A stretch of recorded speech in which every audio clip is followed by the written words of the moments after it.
आश्चर्य है, हमारे प्रत्येक वचन पर हुंकार कौन भर रहा था?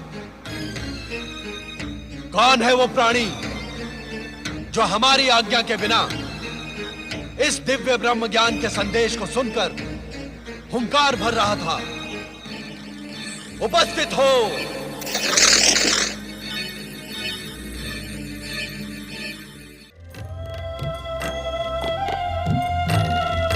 स्वामी, आपके संग रहने पर समय का पता ही नहीं चलता। गगन विहार करते करते पूरी रात्रि बीत गई। देवी पार्वती, पूर्व दिशा से उगने वाला आज का सूर्य आपके लिए ब्रह्म ज्ञान का महान संदेश लेकर आया है। तो क्या ब्रह्म ज्ञान मुझे आज ही मिलेगा? हाँ देवी, हमने निश्चय किया है कि इन्हीं हिममणित पर्वत श्रेणियों के एक हिम पाषाण कंदरा में हम तुम्हें वो ब्रह्म ज्ञान प्रदान करेंगे जिसे पाने की आकांक्षा में विगत कई दिनों से तुम्हारे हृदय में द्वंद्व चल रहा है।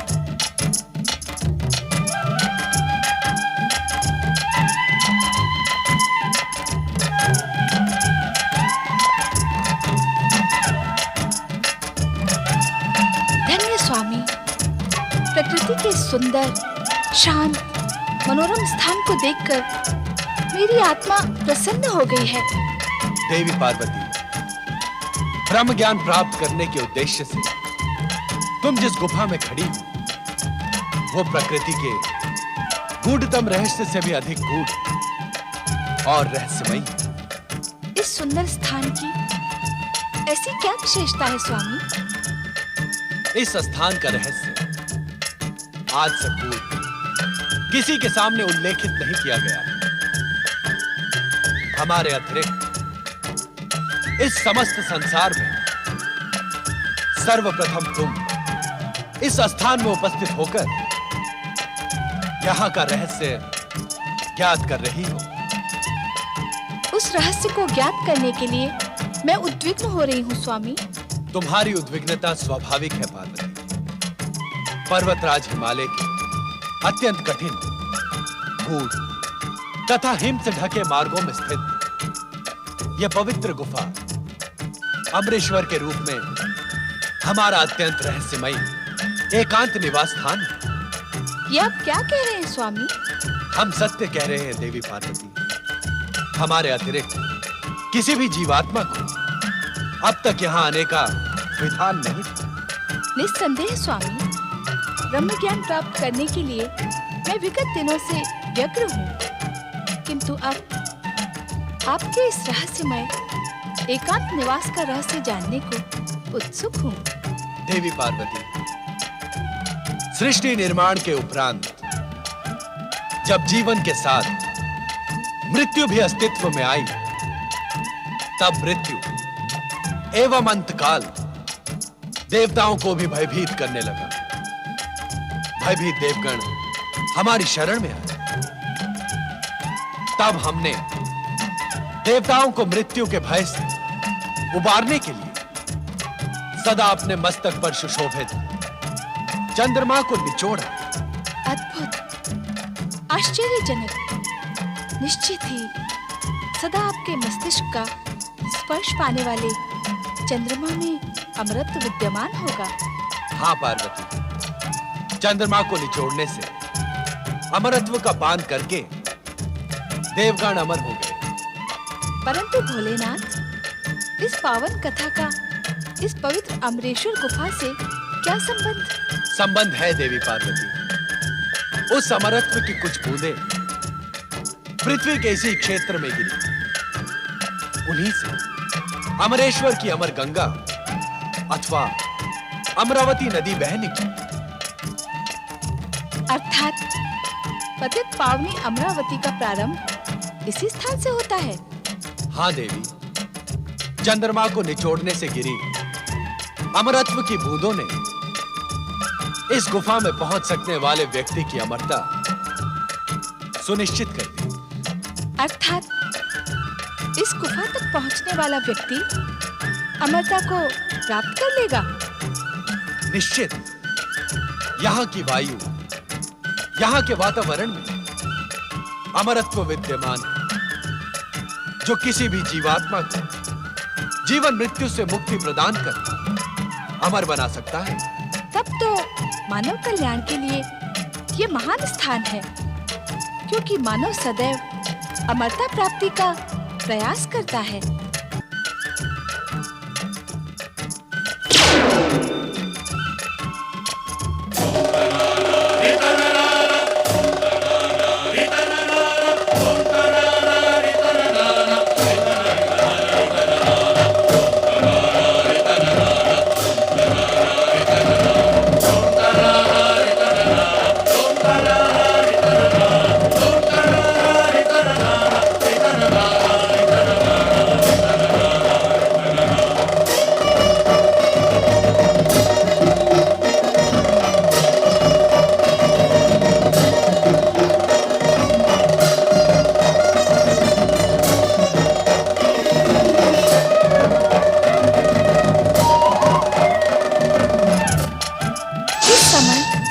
डमरूनाथ क्यों स्वामी? देवी पार्वती, जिस प्रकार इस पवित्र गुफा में आने वाला जीव अमर हो सकता है, उसी प्रकार किसी भी जीव के कानों में दिव्य ब्रह्म ज्ञान पड़ जाने से वो ब्रह्मज्ञानी बन इस सृष्टि की समस्त व्यवस्था को छिन्न भिन्न कर सकता है। किंतु डमरूनाथ से क्या होगा? इस डमरूनाथ के भीषण स्वर से इस गुफा के आसपास रहने वाले जीव जंतु दूर भाग जाएंगे। क्या जीवन यहाँ भी है स्वामी?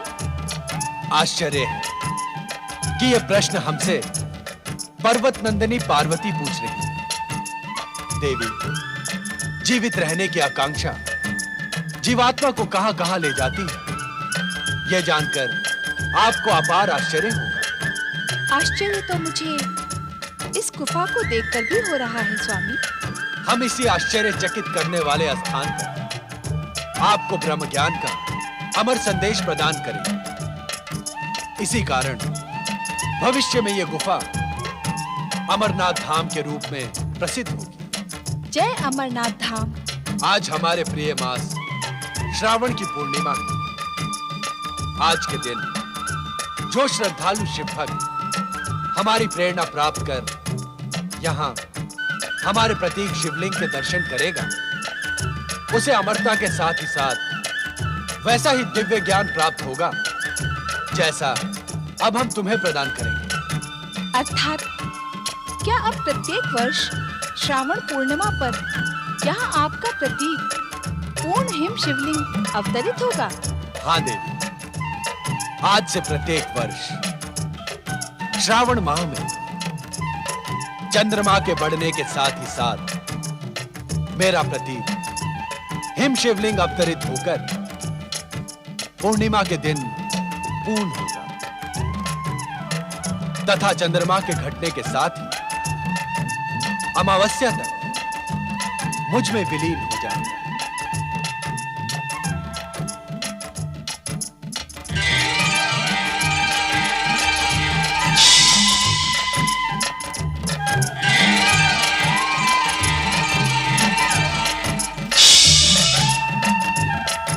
देवी, इस आसन पर विराजमान हो जाओ।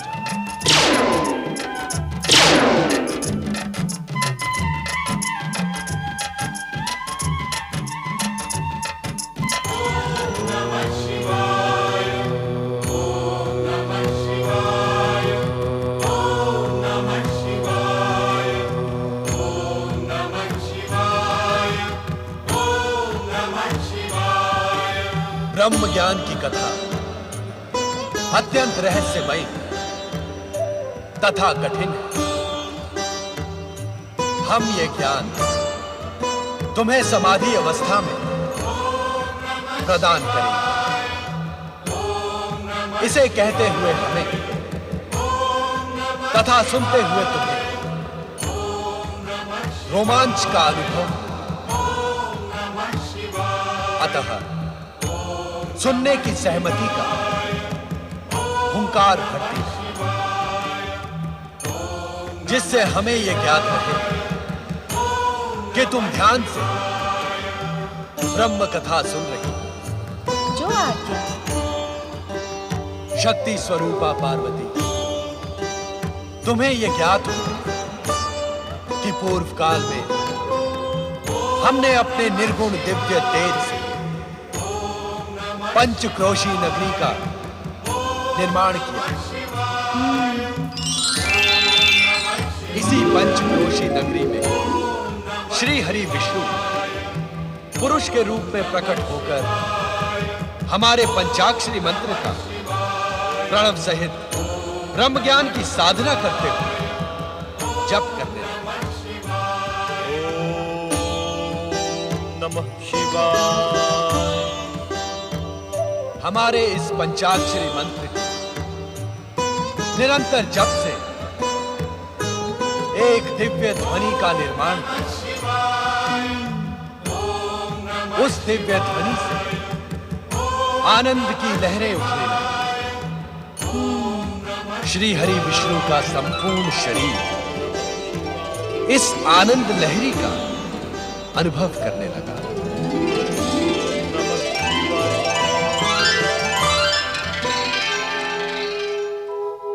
उनके शरीर से पवित्र ओमकारमय ध्वनि निकली।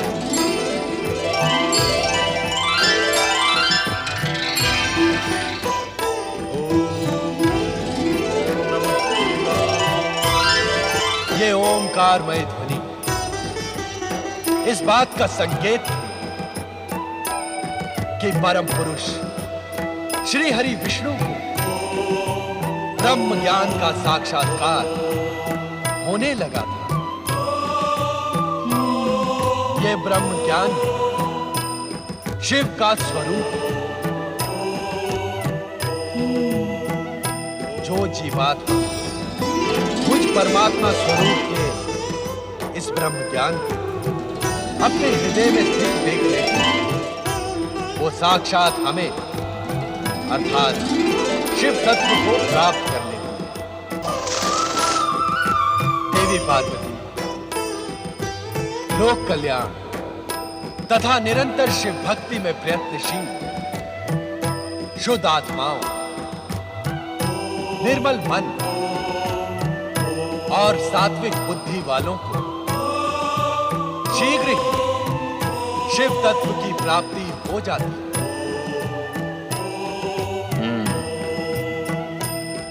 सृष्टि के कण कण में शिव तत्व की अनुभूति,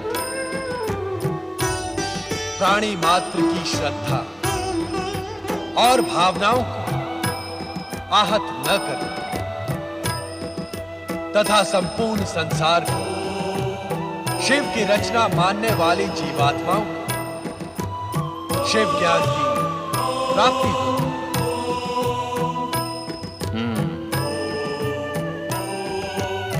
अपने को श्रेष्ठ और दूसरे को निकृष्ट न मानना, तप, जप और पवित्रता की ओर अग्रसर होने वालों के मार्ग में बाधक न बनने वाली अहंकार रहित जीवात्माओं को शिव भक्ति की प्राप्ति होती है। शिव तत्व, शिव ज्ञान और शिव भक्ति की प्राप्ति से मन, आत्मा और बुद्धि तेजस्वी तथा ओजस्वी बन जाती है।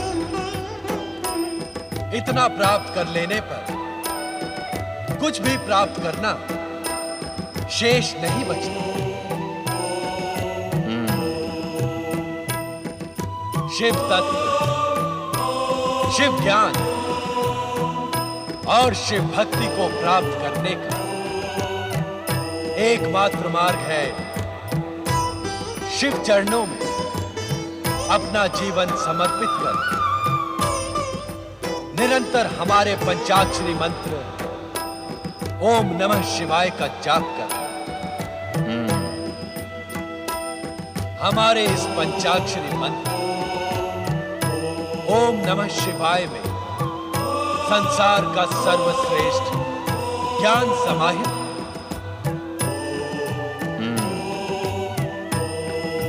ओम अग्र पूजा को समर्पित त्रिदेवों का प्रतीक आदि स्वर है। शिव जीवन के कल्याण का स्वरूप है तथा उस कल्याण रूपी शिव स्वरूप नमन ब्रह्म रूपी शिव को प्राप्त करने का सर्वोत्तम उपाय है। यही ब्रह्म ज्ञान का सत्य है, यही शिव की सुंदर रचना है। मेरे द्वारा प्रकट सत्यम शिवम और सुंदरम से युक्त यह ब्रह्म ज्ञान उन्हीं महाभागों को प्राप्त होता है जो मेरे स्वरूप में अगाध श्रद्धा रखते हैं। मेरी आज्ञा अनुसार धर्म मार्ग पर चलने वाले प्राणी मेरी ही कृपा से मल एवं माया से मुक्त होकर मेरे परमानंद सच्चिदानंद स्वरूप में लीन हो जाते हैं।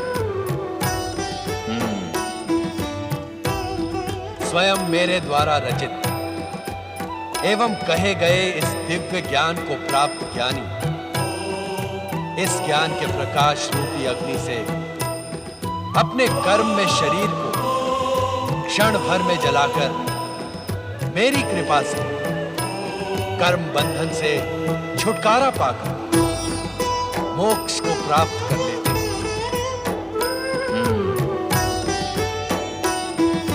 तब इस सृष्टि का गोपनीय से गोपनीय रहस्य भी उसके सम्मुख रहस्य नहीं रह जाता, कारण कि वो स्वयं शिव तत्व प्राप्ति का प्रतीक बन जाता है।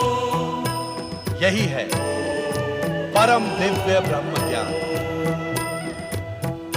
जिसे पाकर तुमने अपनी आत्मा को मुझ परात पर ब्रह्म में समाहित कर दिया है।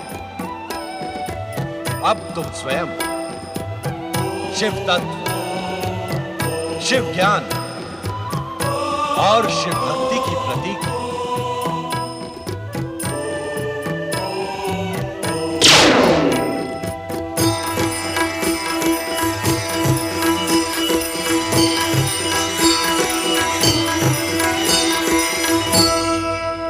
परंतु देवी पार्वती ब्रह्म ज्ञान प्राप्त कर सके इससे पूर्व ही निद्रा मग्न हो जाती है और उनके स्थान पर श्रापित कबूतर रूपी ध्रौम्य ब्रह्म ज्ञानी हो जाता है। कबूतर रूपी ध्रौम्य को ब्रह्म ज्ञान की प्राप्ति हुई, ये भी विधि का ही विधान था। माता पार्वती को सुअवसर मिलने के पश्चात भी ब्रह्म ज्ञान का ज्ञान न होना भी संभवतः शिवलीला का ही अंग था। ये भी अटल सत्य ही है कि इस संसार में जो कुछ भी घटित होता है वो महेश्वर शिव की इच्छा से ही होता है। ब्रह्म ज्ञान का ज्ञान देने के पश्चात कल्याणकारी शिव जब हिम शिवलिंग से बाहर पधारे तो देवी पार्वती को निद्रामग्न देखकर चकित रह गए।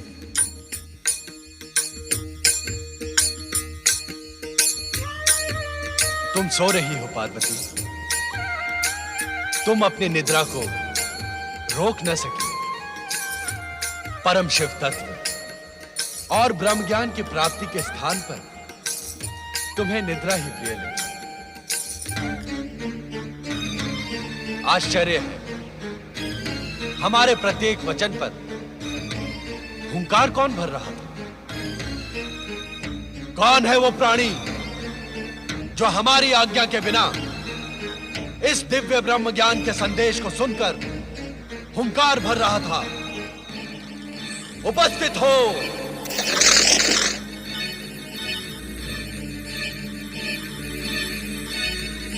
महादेव जी, आपकी आज्ञा के बिना तीनों लोकों में एक कण भी इधर से उधर नहीं होता।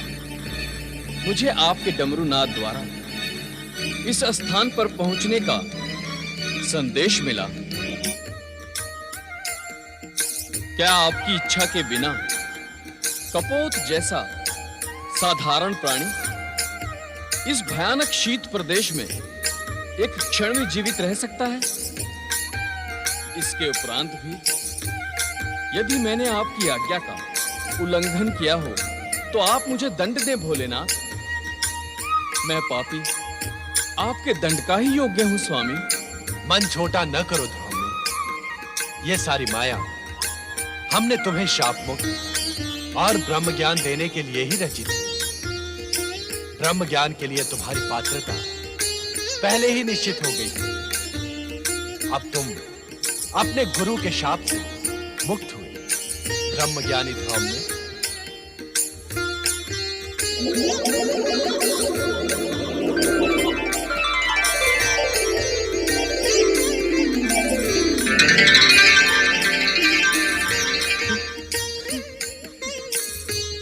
भोलेनाथ, भोलेनाथ, आप कृपा निधान है, दया के सागर हैं। शापग्रस्त धूम्य को कपोत योनि से मुक्ति देने के लिए आपने कितना कष्ट किया है। आप कैलाश से यहाँ आए। जय जय भोले भंडारी, जय शिव शंकर, जय जय शिव शंकर, जय जय शिव शंकर। ये मैं क्या देख रही हूँ? डमरू नाद के उपरांत भी इस गुफा में ये युवा ऋषि कैसे प्रकट हो गए? माता, मैं और ऋषि का शिष्य ध्रुव में हूँ। भोलेनाथ की प्रेरणा से ही यहाँ उपस्थित हुआ हूँ। भोलेनाथ की प्रेरणा? हाँ माता, मैं शापग्रस्त ध्रुव में कपोत वनम आकाश में उड़ रहा था। तभी मुझे भोलेनाथ के डमरू नाद द्वारा इस स्थान पर पहुंचने का आदेश मिला। माता, आज भोलेनाथ की कृपा से मेरा पुनर्जन्म हुआ है। अन्यथा कपोत योनि से मुझे मुक्ति कौन प्रदान करता? मैं समझ गई स्वामी। इन्हीं ध्रुव ऋषि को शाप मुक्त कर ब्रह्म ज्ञान का उपहार प्रदान करने के लिए ही आप मुझे इस पवित्र अमरनाथ गुफा में लेकर आए। किंतु मेरा दुर्भाग्य देखिए स्वामी, पाकर भी मैं उस दिव्य ज्ञान से वंचित रह गई। मेरी अभागी निद्रा। पश्चाताप न करो पार्वती। तुम्हारा निद्रा मग्न होना भी हमारी ही लीला का अंग था। ध्रुव ने अब तुम अपने गुरु के पास जाकर उनकी उद्विग्नता का शमन करो। हमारी आराधना करते हुए भी वे दुखी हैं। उनका मन अस्थिर है। तुम उन्हें दिव्य ब्रह्म ज्ञान प्रदान करो जो तुम्हें हमसे प्राप्त हुआ है। हाँ ध्रुव में एक शिष्य का अपने गुरु के प्रति यही कर्तव्य भी है। एवं संभवतः आने वाला भविष्य इस बात का साक्षी होगा कि तुमसे अधिक मूल्यवान गुरु दक्षिणा किसी भी शिष्य ने अपने गुरु को प्रदान नहीं की। जो आज्ञा माता। ध्रुव में हम तुम्हारे विनम्र स्वभाव और सदाचार से प्रसन्न होकर तुम्हें दिव्य शक्तियां भी प्रदान करेंगे।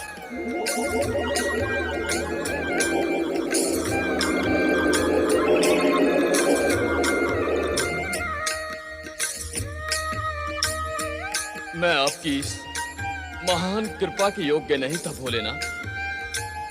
भगवान, अब मुझे आज्ञा दी जिससे शीघ्र अतिशीघ्र मैं अपने गुरु को विषाद मुक्त कर सकूं। ओम नमः शिवाय। स्वामी, क्या मैं अब भी ब्रह्म ज्ञान से वंचित रहूंगी? धैर्य रखो देवी, समय आने पर इस प्रश्न का उत्तर तुम्हें अवश्य मिल जाएगा।